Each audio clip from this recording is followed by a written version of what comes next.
Good morning students सभी को बेटा। बच्चों अब हमारी जो नेक्स्ट यूनिट आती है दैट इज ऑप्टिक्स। ऑप्टिक्स जो है ये काफ़ी इंटरेस्टिंग हमारा कॉन्सेप्ट है बच्चों, और डेली लाइफ में ऐसी बहुत सारी एक्टिविटी हमारी हैं जो हमारी लाइट पे वर्क करती हैं। तो सबसे पहले बात आती है what is the meaning of optics. तो आंसर है द ब्रांच ऑफ फिजिक्स,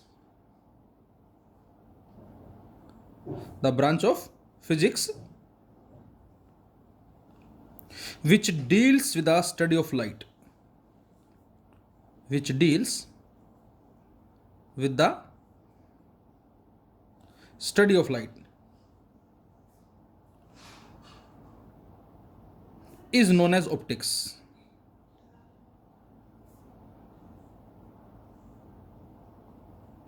तो इसका मतलब ये हुआ बच्चों कि ऑप्टिक्स जो है बेटा ये फिजिक्स की वो ब्रांच है विच deals with the study of light, जिसमें हम बच्चों लाइट के बिहेवियर के बारे में बात करेंगे। लाइट जो है वो क्या है, किस तरह का इसका बिहेवियर होता है, रिफ्लेक्शन का कॉन्सेप्ट हमसे क्या कहता है, रिफ्रैक्शन का कॉन्सेप्ट हमसे क्या कहता है। तो ये सारे कॉन्सेप्ट बच्चों हम स्टडी करते हैं बेटा ऑप्टिक्स में। The branch of physics which deals with the study of light is known as optics. देखो बहुत सारे तरह से इसको हम डिफाइन कर सकते हैं। सेकंड आप डिफाइन कर सकते हैं the branch of physics which deals with the study of, the branch of physics which deals with the study of reflection, refraction as well as dispersion of light।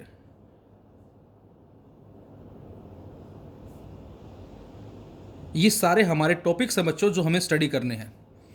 The branch of physics which deals with the study of reflection का concept हमसे क्या कहता है बच्चों, refraction का concept हमसे क्या कहता है बच्चों, as well as dispersion of light.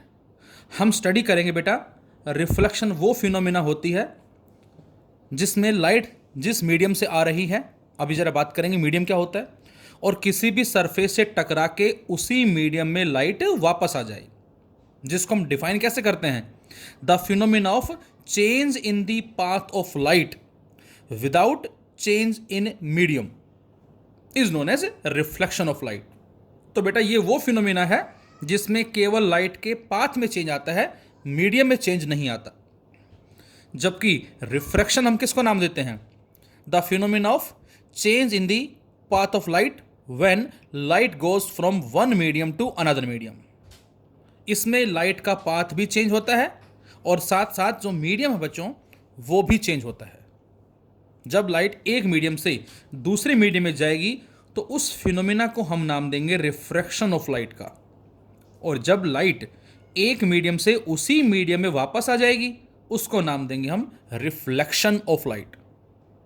जबकि डिस्पर्जन ऑफ लाइट क्या होता है बेटा, तो आंसर है कि जब भी कभी हम एक वाइट लाइट को एक प्रिज्म से पास करते हैं बच्चों, whenever a white light is passing through a prism then what will happen. तो आपने सुना भी होगा, इस तरह से हमें एक स्पेक्ट्रम मिलता है और इस स्पेक्ट्रम को हम क्या बोलते हैं, VIBGYOR. This spectrum is known as VIBGYOR, और इस फिनोमिना को ही बेटा हमने डिस्पर्जन ऑफ लाइट का नाम दिया है। तो जब भी हम व्हाइट लाइट को एक प्रिज्म से पास करेंगे बच्चों तो उस केस में हमें एक स्पेक्ट्रम मिलता है जिसको हमने विबग्योर का नाम दिया है। और इसके बारे में कॉन्सेप्ट पढ़ेंगे न्यूटन का, क्या कि न्यूटन ने ये चेक करने के लिए कि इसमें जो जादू का काम जो कर रहा है वो कौन कर रहा है, क्या वास्तव में प्रिज्म ने 7 कलर में स्प्रेड कर दिया, मतलब क्या प्रिज्म को एक जरूर कोई सोर्स है इस स्पेक्ट्रम के लिए। और इसको चेक करने के लिए न्यूटन ने इसके आगे एक ऑब्स्टेकल लगा दिया लाइक ए स्लिट, और उसमें किसी भी एक सिंगल कलर के आगे इस स्लिट में एक छोटा सा, एक ऑब्स्टेकल में छोटा सा एक नैरो होल छोड़ दिया। सपोज हमने मान लिया कि ग्रीन कलर जो है इसके आगे एक नैरो होल है, तो क्या होगा बेटा यहां से बच्चों, यहां से जो लाइट बाहर आएगी उसका कलर कैसा होगा, ग्रीन होगा। तो अब न्यूटन ने क्या देखा? न्यूटन ने देखा कि जब इस ग्रीन लाइट को दूसरे प्रिज्म पे डाला गया तो ग्रीन कलर की ही इंसिडेंट रे थी, ग्रीन कलर की ही रिफ्रैक्टेड रे मिली और ग्रीन कलर की ही इमर्जेंट रे मिली। इसके बारे में भी हम बात करेंगे कि इंसिडेंट रे क्या होती है, रिफ्रैक्टेड रे क्या होती है, इमर्जेंट रे क्या होती है, बात करेंगे जरा। तो यहां पर बेटा सारी की सारी जो लाइट थी वो केवल ग्रीन कलर की थी।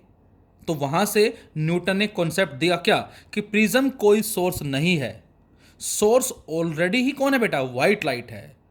7 के 7 कलर इस व्हाइट में ही समाये हुए हैं। प्रिज्म तो एक मीडियम है और उस मीडियम में क्या होगा तो हम बात करेंगे। वहां जो कलर्स हैं इन सभी की वेवलेंथ अलग अलग होने से इन सभी की जो स्पीड होती है मीडियम में वो अलग अलग होती है और उसी की वजह से हम बात करेंगे कि हमें एक स्पेक्ट्रम जो है वो ऑब्टेन होता है। तो प्रिज्म सोर्स ना होके ऑलरेडी सोर्स कौन है बेटा? व्हाइट लाइट है। तो इस फिनोमेना को नाम देंगे हम डिस्पर्जन ऑफ लाइट का। तो ये हम कह सकते हैं सेकंड डेफिनेशन है, the branch of physics which deals with the study of reflection, refraction as well as dispersion of light. इसके साथ साथ बच्चों हम इस ऑप्टिक्स में ऑप्टिकल इंस्ट्रूमेंट्स के बारे में भी स्टडी करेंगे, वो इंस्ट्रूमेंट्स जो लाइट पे बेस्ड हैं। हमारी आंख जो है, ह्यूमन आई जो है बेटा, जब भी आप कभी किसी रूम में एंटर करें और उसमें कोई लाइट ना हो, डार्कनेस है टोटली, तो आपको कुछ भी नजर नहीं आएगा। तो हमारी आंख जो बेटा वो लाइट पे ही वर्क करती है, जो हम स्टडी भी करेंगे आगे कि जो आंख में जो हमारे पास एक लेंस लगा होता है, जैसे लाइट आएगी तो वो उस ऑब्जेक्ट की इमेज को रेटिना पे फॉर्म कर देगा। और रेटिना में सेल होते हैं बेटा in the form of road and cons, जिसमें उन दोनों सेल्स का क्या फंक्शन होगा वो भी हम बात करेंगे और किस तरह से वो एक इलेक्ट्रिक सिग्नल को प्रोड्यूस करके हमारे ब्रेन के पास डिलीवर कर देते हैं और हमारा ब्रेन फिर उसके अकॉर्डिंग वर्क करता है बच्चों। तो ये हम स्टडी करेंगे ह्यूमन आई में। So we can say human eye is the optical instrument, microscope is the optical instrument, compound microscope is the optical instrument, telescope is the optical instrument. तो ये सारे हमारे ऑप्टिकल इंस्ट्रूमेंट्स हैं। So we can say the branch of physics which deals with the study of optical instruments. Optical instruments like camera, compound microscope,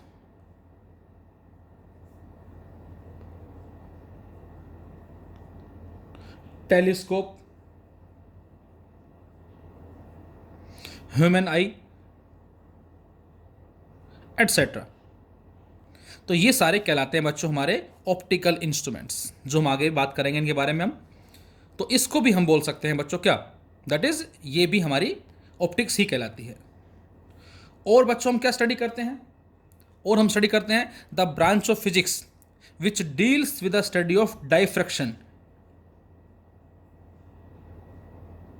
interference, polarization.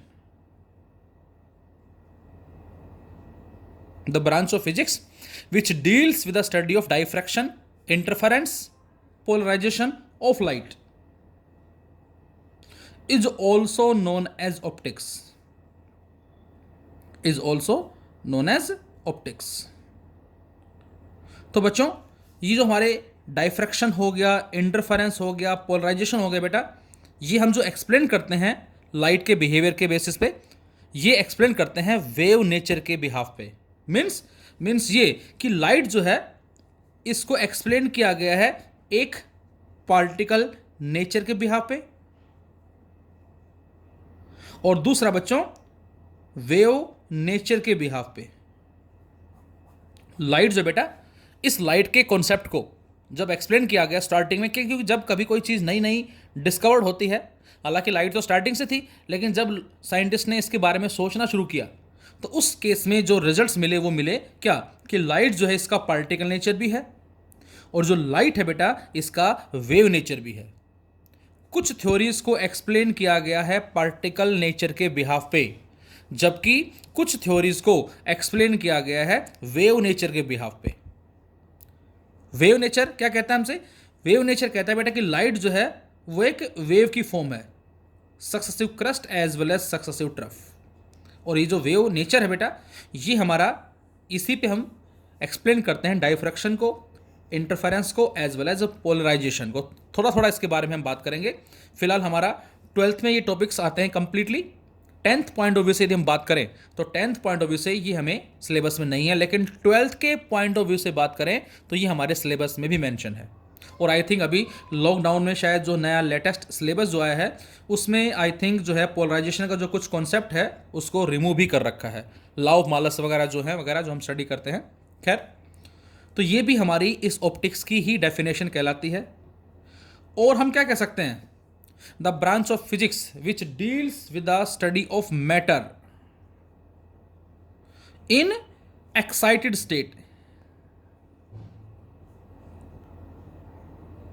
The branch of physics which deals with the study of matter denotes the optics। तो इस तरह से हम कह सकते हैं बच्चों कि ये हमारे पास डेफिनेशंस होती हैं अलग अलग, लेकिन सबसे सिंपल डेफिनेशन की बात करें हम तो वो हमारी कहलाएगी नंबर 1, जिसमें हम केवल ये बोलेंगे कि बच्चों इस ऑप्टिक्स में बेटा हमें लाइट के बारे में बात करनी है, रिफ्लेक्शन के बारे में बात करनी है, रिफ्रैक्शन के बारे में बात करनी है, डिस्पर्जन के बारे में बात करनी है, मिरर के बारे में बात करनी है, लेंस के बारे में बात करनी है, प्रिज्म के बारे में बात करनी है, उनके कॉम्बिनेशंस के बारे में बात करनी है। तो ये हमें फिलहाल यहाँ पर स्टडी करना है। अब ऑप्टिक्स जो बेटा, इस ऑप्टिक्स में हम स्टडी करते हैं लाइट और उसके साथ साथ हम स्टडी करते हैं ऑब्जेक्ट। तो इस ऑप्टिक्स में ऑब्जेक्ट हमने किसको नाम दिया? ऑब्जेक्ट हमने उस सोर्स को नाम दिया है जो लाइट को इमिट कर रहा है। The source which emits the light, which emits the light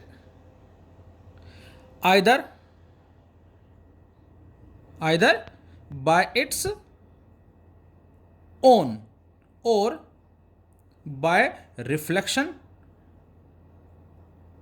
और रिफ्रैक्शन। तो ऑब्जेक्ट बच्चों हम ऑप्टिक्स में किसको नाम देते हैं? तो आंसर है ऑब्जेक्ट हमने उस सोर्स को नाम दिया है जो लाइट को इमिट कर रहा है, चाहे तो वो लाइट उसकी खुद की है या वो रिफ्लेक्शन या रिफ्रैक्शन के बिहाफ पे लाइट को इमिट कर रहा है। जैसे मैं बात करूं कि जब हम अपने घर से बाहर निकलते हैं तो बाहर हमें बहुत सारी चीज़ें नज़र आती हैं, लाइक गाड़ियाँ जा रही हैं, पेड़ पौधे नज़र आ रहे हैं, बर्ड्स नज़र आ रहे हैं, एनिमल्स नज़र आ रहे हैं, वो सारे ऑब्जेक्ट कहलाएंगे। लेकिन बेटा उनकी खुद की लाइट नहीं है, लाइट आ रही है उनके सरफेस से टकरा के हमारी आंखों तक पहुंच पा रही है, तो वो लाइट इमिट तो कर रहे हैं लेकिन रिफ्लेक्शन के बिहाफ पे इमिट कर रहे हैं। स्विमिंग पूल के ऊपर खड़े हम और स्विमिंग पूल की गहराई को देखना चाह रहे हैं, हालांकि एग्जैक्ट गहराई हमें नहीं पता लगेगी जब तक हम पानी में नहीं उतरेंगे। ये भी हम डिस्कस करेंगे रिफ्रैक्शन के बिहाफ पे कि स्विमिंग पूल एक्चुअल जितना गहरा है जब हम ऊपर से देखते हैं तो उसकी गहराई हमें कम नज़र आती है। तो ये कॉन्सेप्ट हमें पता लगेगा रिफ्रैक्शन ऑफ लाइट के बिहाफ पे कि ऐसा क्यों होता है। तो जब आप स्विमिंग पूल के बॉटम को देखेंगे तो वहाँ जो फिनोमिना होगी दैट इज रिफ्रैक्शन। तो स्विमिंग पूल का जो बॉटम है बेटा वो ऑब्जेक्ट है और रिफ्रैक्शन के बिहाफ पे हम उसको ऑब्जर्व कर रहे हैं, हमें नज़र आ रहा है।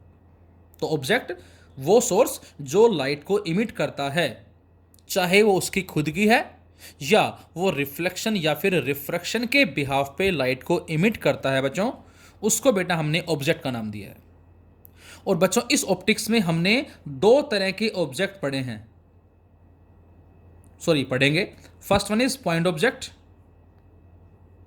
And the second one is extended object. तो बेटा in optics we will study या we will consider two types of object. First one is point object and the second one is extended object. बच्चों point object को हम एक dot से represent करते हैं और जो एक्सटेंडेड ऑब्जेक्ट है उसको बेटा हम एक स्टैंडिंग एरो से रिप्रेजेंट करते हैं। पॉइंट ऑब्जेक्ट को हम एक डॉट से रिप्रेजेंट करते हैं और एक्सटेंडेड ऑब्जेक्ट को एक स्टैंडिंग एरो से रिप्रेजेंट करते हैं। ऑब्जेक्ट का मीनिंग सेम है। जनरली हम ये स्टैंडिंग एरो क्यों लेते हैं?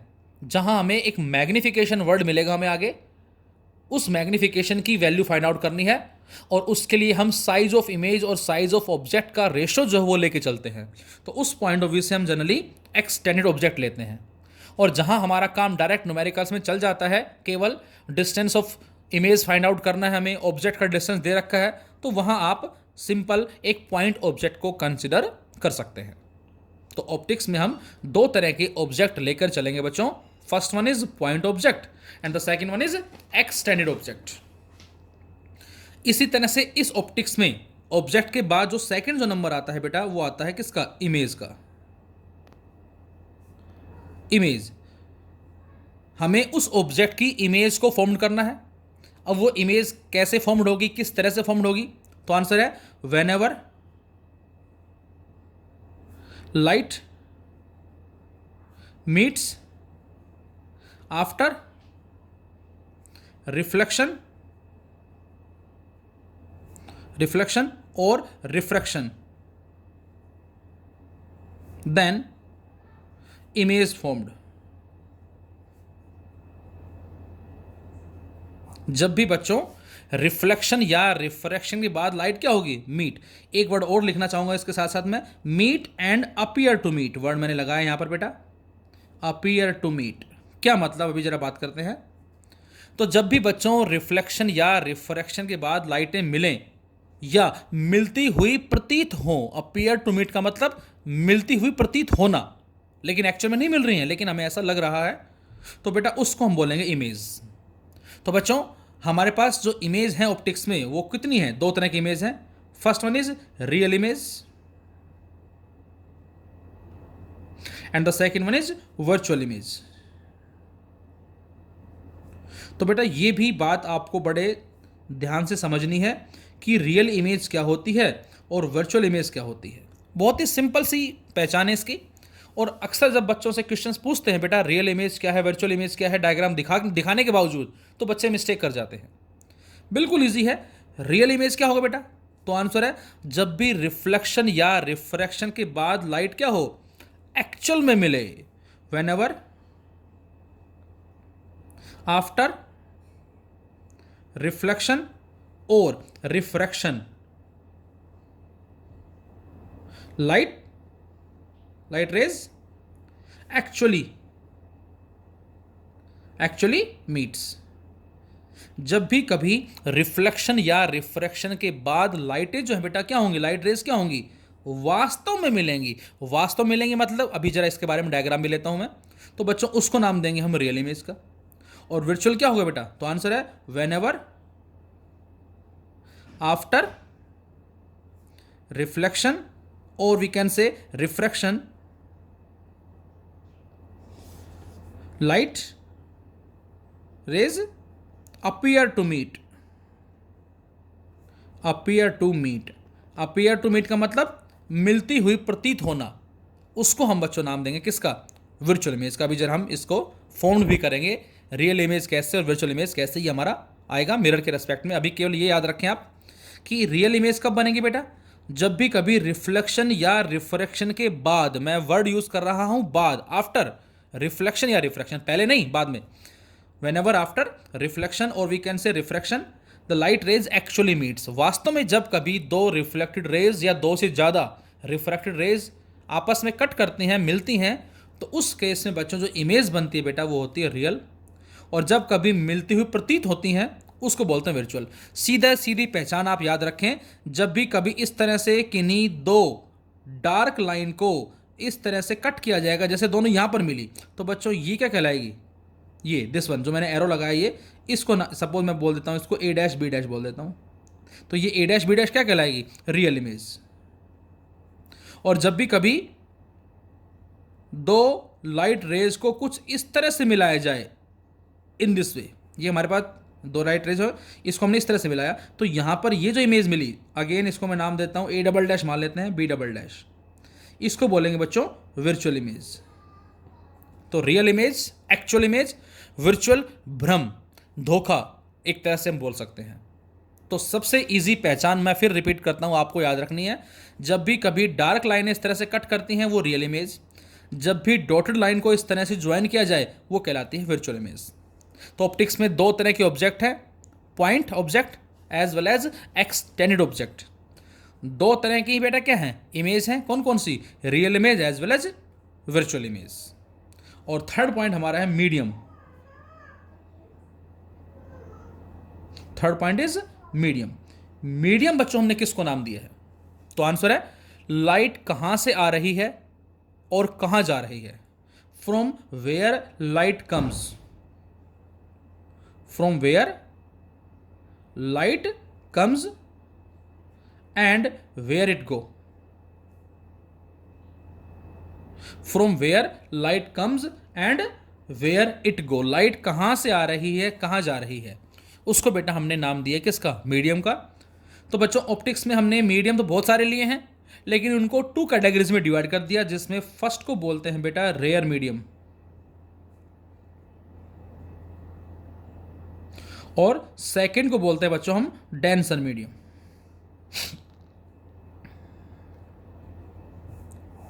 डिफाइन कैसे करते हैं बेटा, तो आंसर है ये वो मीडियम है जिसमें लाइट की स्पीड मैक्सिमम होती है, जो कि 3 × 10⁸ मीटर पर सेकेंड है। The medium in which speed of light is maximum, ज्यादा हो, उसको बोलते हैं बच्चों हम रेयर मीडियम। डेंसर में क्या होगा, लाइट की स्पीड रेयर के कंपैरेटिवली लेस होगी। The medium in which speed of light is less as compared to rare denotes the denser medium। तो जहां पर लाइट की स्पीड रेयर के कंपैरेटिवली लेस है बच्चों, उसको हमने डेंसर का नाम दिया है। और बेटा जो वर्ड डेंसर है ये बेसिकली डेंसिटी को रिप्रेजेंट करता है। जितनी डेंसिटी बढ़ेगी उतना ज़्यादा डेंसर होगा, जितना ज़्यादा डेंसर होगा उतनी उस मीडियम में लाइट की स्पीड ज़्यादा कम हो जाएगी। जैसे इसको हम समझने के लिए हमने कल एग्जांपल भी लिया था कि सपोज करें हमारे पास एक ग्राउंड है, सॉरी ये मान लेते हैं हम एक ट्रैक हो गया, ग्राउंड की जगह ट्रैक मान लेते हैं, ये ट्रैक हो गया और इस ट्रैक पे हमने मान लिया 100 मीटर डिस्टेंस है इसका, इस एंड से इस एंड, इसको मैंने ए बोल दिया और इसको बेटा बी बोल दिया। और यदि अब आपसे किसी एक बच्चे से कहा जाए कि बेटा आपको यहाँ से दौड़ लगानी है, यहाँ पहुँचना है, और उस बच्चे ने दौड़ लगानी शुरू कर दी, हमने स्टॉप वॉच को ऑन कर दिया ये चेक करने के लिए कि वो यहाँ पर कितने टाइम में पहुँचा, तो हमने अपनी तरफ से मान लिया कि सपोज करें वो बच्चा 20 सेकेंड में पहुँचता है ए से बी पे, और ये ग्राउंड खाली है। खाली का मतलब एक तरह से क्या है, यहाँ पर एयर है, फर्स्ट केस। सेकंड केस में हमने इसी ग्राउंड में क्या किया, उसके घुटनों तक वाटर को फिल कर दिया। हमने उसी सेम ग्राउंड में अब वाटर फिल कर दिया। अब उसी बच्चे से कहा जाए कि बेटा पॉइंट ए से पॉइंट बी पे भाग के बताओ और ये बताओ कितने टाइम में पहुंचोगे, तो अब आप सोच के बताएं कि क्या वो बच्चा, वही सेम बच्चा पहले वाला, क्या वो ए से बी तक 20 सेकेंड में पहुंचेगा, तो आंसर है नो। इस बार टाइम ज़्यादा लगेगा। कितना लगा, सपोज मैंने मान लिया 35 सेकेंड। इस बार है क्या, वाटर है, इसका मतलब वाटर आते ही उस बच्चे की स्पीड कम हो गई बच्चों, दैट इज डेंसिटी बढ़ गई। डेंसर मीडियम, सेम कॉन्सेप्ट यहाँ है ऑप्टिक्स में कि जैसे ही मीडियम डेंसर हो जाएगा लाइट की स्पीड कम हो जाएगी और अब उस लाइट को उतना ही डिस्टेंस अचीव करने के लिए ज़्यादा टाइम लगेगा। थर्ड केस में यदि हम यहाँ पर वाटर की जगह कोई ऑयल ले लेते हैं, ऑयल जिसकी डेंसिटी वाटर से ज़्यादा है, अब इस बार टाइम उसी बच्चे को, सेम बच्चे को और भी ज़्यादा लगेगा। सपोज 50 सेकेंड हमने मान लिया, ऑयल आ गया। तो कहने का मतलब मेरा केवल इतना है बेटा कि जितना डेंसिटी बढ़ेगी उतना मीडियम ज़्यादा डेंसर होगा, जितना ज़्यादा डेंसर होगा उतना उस लाइट की स्पीड ज़्यादा डिक्रीज होगी। तो डेंसर में बहुत सारे हैं, वाटर है, डायमंड है, ऑयल हो गया, हमारा ग्लास हमारे पास हो गया है। ग्लास में भी अलग अलग टाइप्स होती हैं, flint glass, crown glass etcetera. तो ये सारे कहलाते हैं बच्चों डेंसर। तो अब हम कह सकते हैं कि ऑप्टिक्स में बेटा हमने दो तरह के ऑब्जेक्ट पढ़ने हैं ऑब्जेक्ट का मतलब जो लाइट को इमिट कर रहा है, चाहे वो खुद की है या वो रिफ्लेक्शन या रिफ्रैक्शन के बिहाफ पे लाइट को इमिट करता है। सेकंड, दो तरह से इमेज हम स्टडी करेंगे, एक हम पढ़ेंगे रियल इमेज, एक पढ़ेंगे वर्चुअल इमेज। रियल वो है जब भी कभी रिफ्लेक्शन या रिफ्रैक्शन के बाद लाइटें एक्चुअल में मिलेंगी। वर्चुअल वो होगी जब कभी रिफ्लेक्शन या रिफ्रैक्शन के बाद लाइट अपीयर टू मीट है। अपीयर टू मीट का मतलब जब भी डायग्राम में कुछ इस तरह से आपको लाइटें मिलती हुई नजर आए, वर्चुअल इमेज है। इसके अलावा और भी पहचान है इसकी, वो हम आगे बात करेंगे। रिफ्लेक्शन केस में कैसे पता लगेगा, डायरेक्ट कैलकुलेशन के बिहाफ पे कि इमेज रियल है या वर्चुअल है। रिफ्रैक्शन में कैसे पता लगेगा, डायरेक्ट कैलकुलेशंस के बिहाफ पे कि इमेज रियल होगी या वर्चुअल होगी, वो हम आगे भी स्टडी करेंगे। अभी केवल ये याद रखें इस तरह से। मीडियम दो तरह के बेटा, एक रेयर है और एक डेंसर है, ये हमें जो स्टडी करना है। इसके अलावा बच्चों हम एक वर्ड भी यूज करते हैं यहाँ, लैटरल इन्वर्जन। आपने आई थिंक सुना भी होगा, देखा भी होगा, पता भी होगा आप लोग। लैटरल इन्वर्जन जो वर्ड इसके अंदर होता है,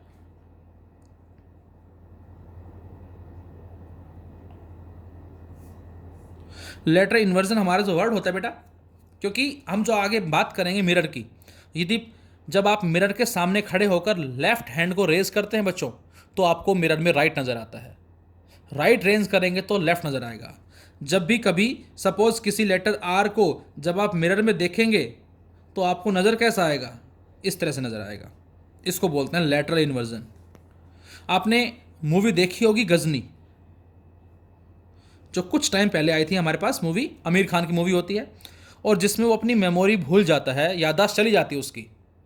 उसको याद कराने के लिए कोई ना कोई पर्सन चाहिए जो उसको रिमाइंड करवा सके, या वो कुछ अपनी पहचान बनाए रखता है कि मुझे अब जो है अपने आप को दोबारा से उसी सिचुएशन में लाने के लिए क्या करना पड़ेगा।